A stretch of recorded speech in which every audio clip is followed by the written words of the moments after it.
Hey guys, welcome to Pheas Airsoft. Today I'm going to unbox this AGM MP056B or StG 44.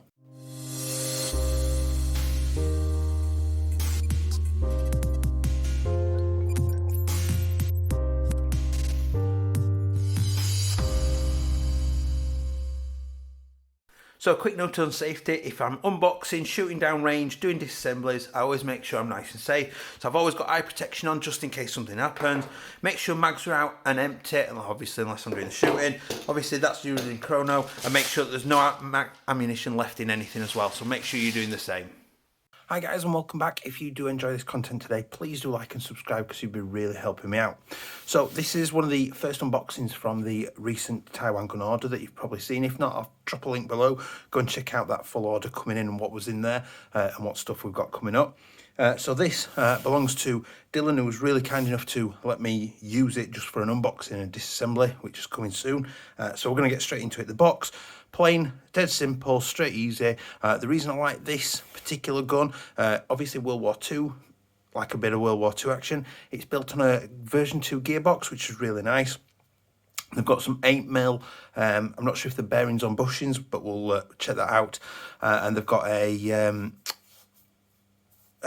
supposedly a bearing piston head in there as well as out of the box they're doing 330 FPS. Now we've had this one downgraded and I'll show you in a second. So get straight open, plain straightforward box, nothing special in there.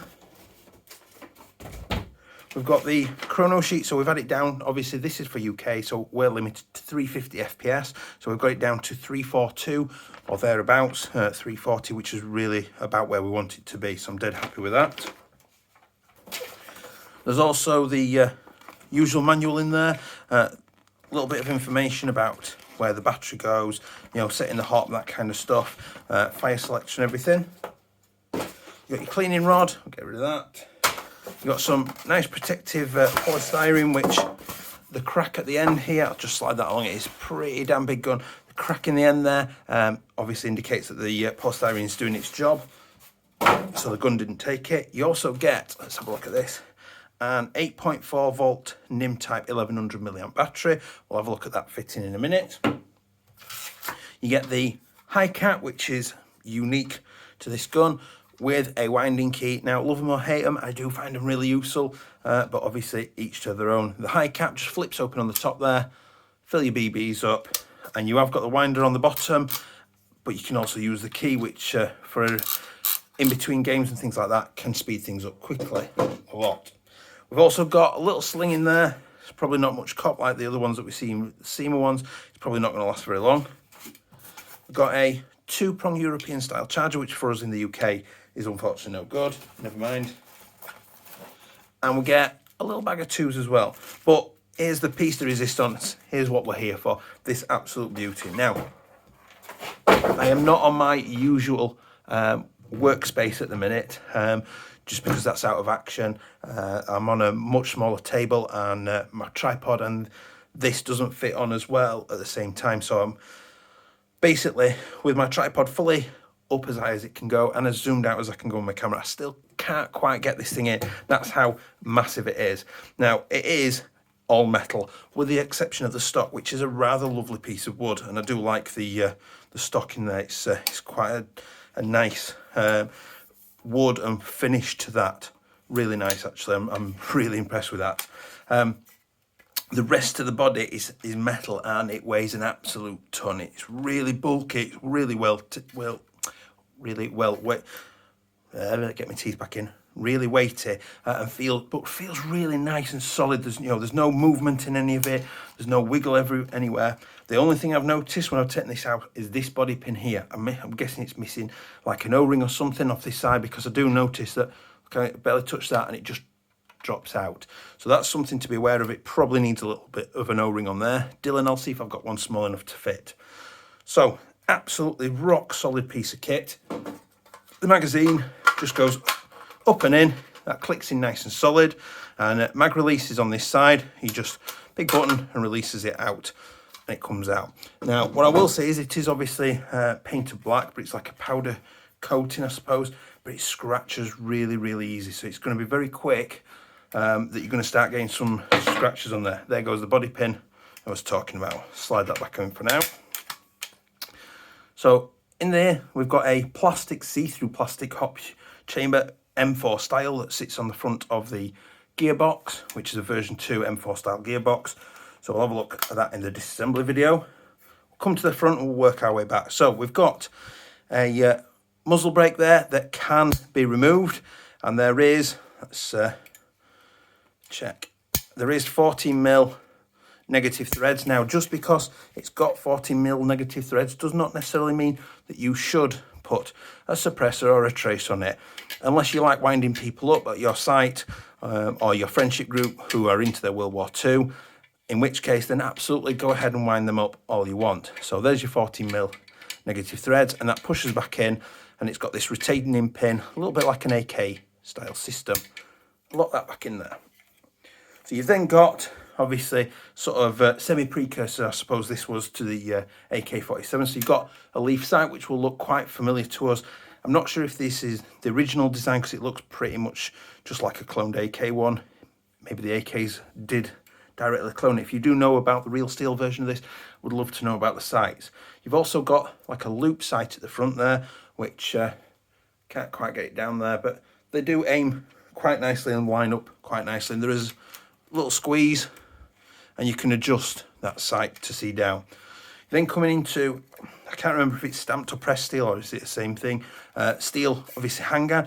Now, it's surprisingly comfortable to hold. It's very slim, but it's really comfortable to hold, and you've got loads of room there to grab hold of it, especially when the mag go in. Now, like a lot of people, I like to just grab round the mag well anyway, and I can say, other than being a little bit, not sharp, but almost bordering on sharp across the front there, I suppose if you've got gloves on you'll not notice it, it's actually surprisingly comfortable to get in your shoulder and get your hands around there. And drop that back out.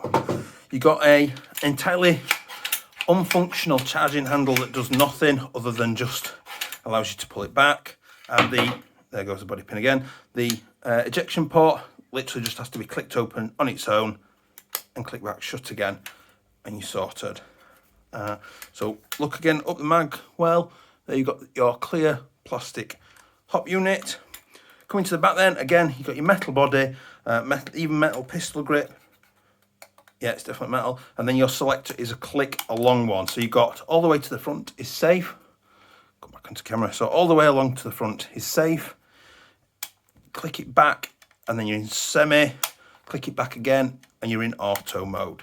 Then we're onto the wood stock. So you've got a single retaining pin on the stock there.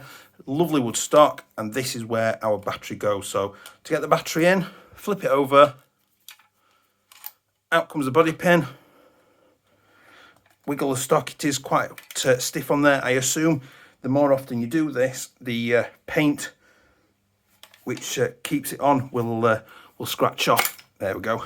It's quite stiff, and it'll get easier and easier. So there is the mini Tamiya. This brass rod will drop out occasionally as well. Just to fair warn you, it will go in either way around. It just slots in, as you can see there. I'm pushing it about quite easily. So that's just directly out the back of the gearbox. Doesn't appear to be fused in any way. And then in there goes our battery. Now, we've got a little piece of foam on the inside there. That's just to obviously sort out the battery and keep it nice and solid. So I'm just going to slide that in there, and that goes in as far as that. Now what I'll do is I'll just get, with the foam in, there is still room in there, so you could get a thicker battery than this. So what I'll do is I'll just grab my tape measure, and I'll tell you how long that battery is and the rough thickness of it, diameter of it, roughly, so you know a little bit thicker than that. I'll see what kind of my lipos I've got can go in it as well. So I've got my tape measure. So this battery then is 8-inch or 20.5 centimeters long, and diameter roughly just over 1.5 centimeters, or right to there, looking at about 3/4 of an inch. So you know at those dimensions you're going to get a slightly thicker battery. I wouldn't go any longer, in all honesty, because of where it sits there, but you know you can get that in there. So what I'll do is I'll grab my little lipos, got a few lipos here.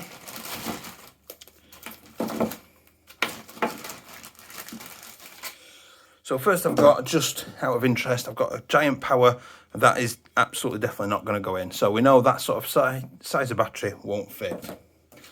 Next I've got one of the 8 Fields 1200 milliamp lipos. That fits all day and then some, with absolutely bags of room to go in there. So the 8 Fields 1200 milliamp lipo will fit in there. I'll try and remember to put a link to this down below. Then I'm on to the new Prol 2200 milliamp that we always use for the rate of fire test. I'm going to drop that down there. Now, with the foam out of the way, the foam's causing me a little bit of grief, but that will actually fit. If I took the foam out of there, that 2200 milliamp lipo will actually fit, but the foam will need to come out to make it fit. So that will go down there all the way. The 11.1, absolutely not a cat and else chance of that going in there. Not even 2 of those would go in.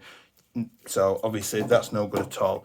So your main options, if you are going to run a lipo for this and you're not going to stick to the stick types that come with it, is the 1200 milliamp 8 power one, or the 2200 milliamp new Prol. And I'll try and put a link to both of those types of batteries down below.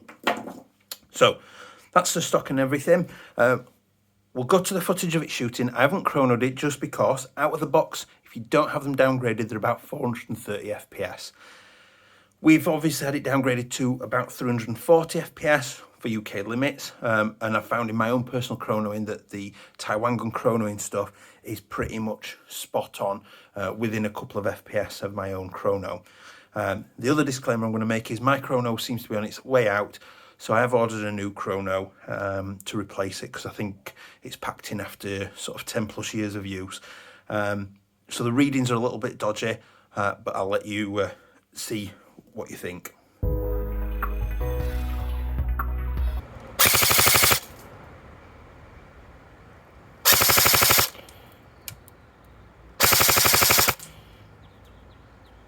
About 11-12.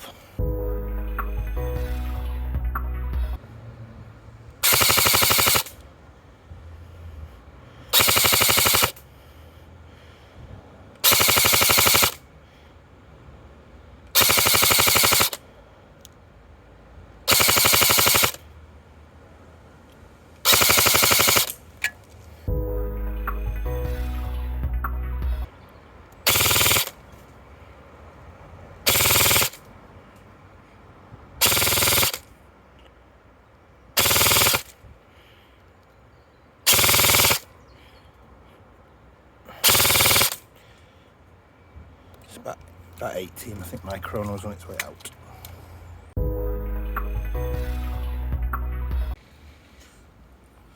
Range.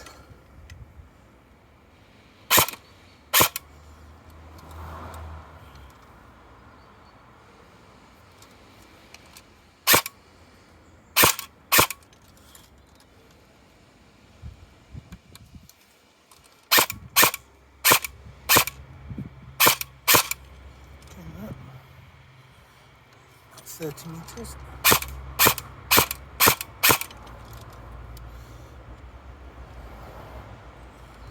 It's fully on. Oh, there we go. Pull it.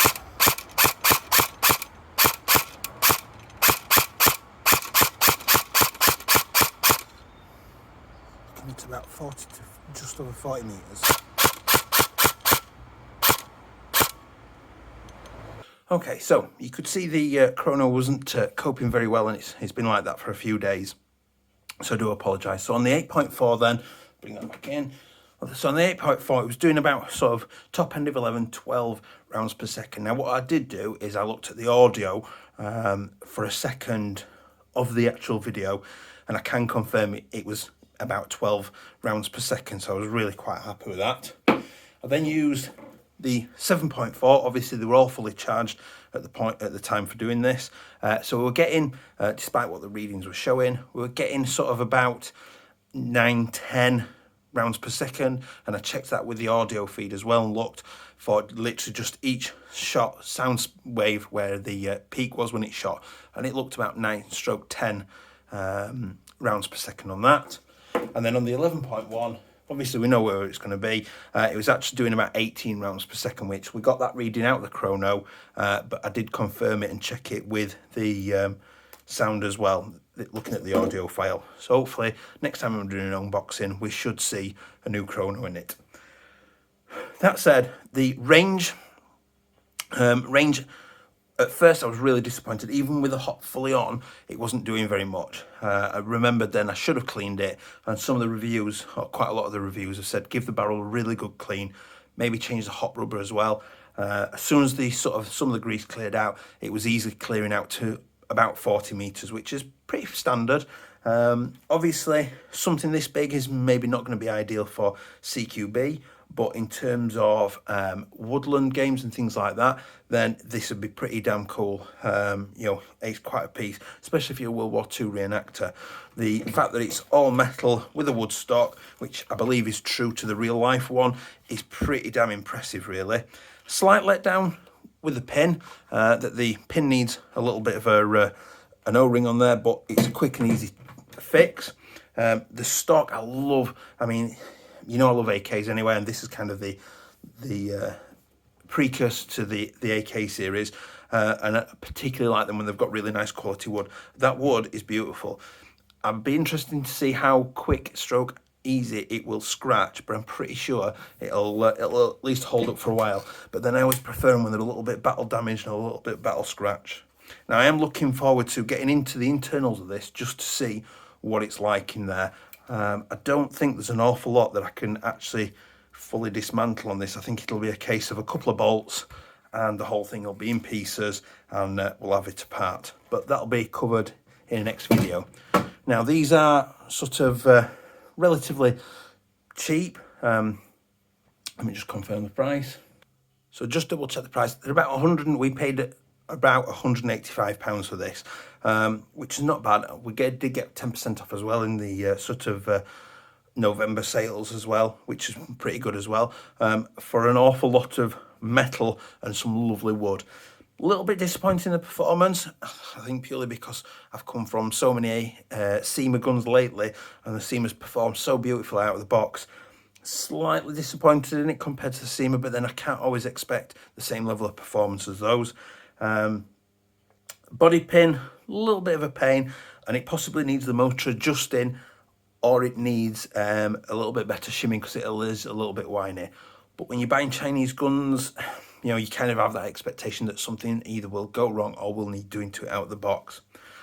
All in all, I do like it. I do like a little bit of World War II. The fact that it's the sort of precursor to the AK as well kind of makes me love it a little bit more. Slightly biased, I suppose, in that way. But I hope this has been helpful to you. I hope you've enjoyed this unboxing. I will leave the usual photos at the end, and I will have the disassembly coming up soon. So don't forget to like, comment and subscribe, and I will see you next time. Bye.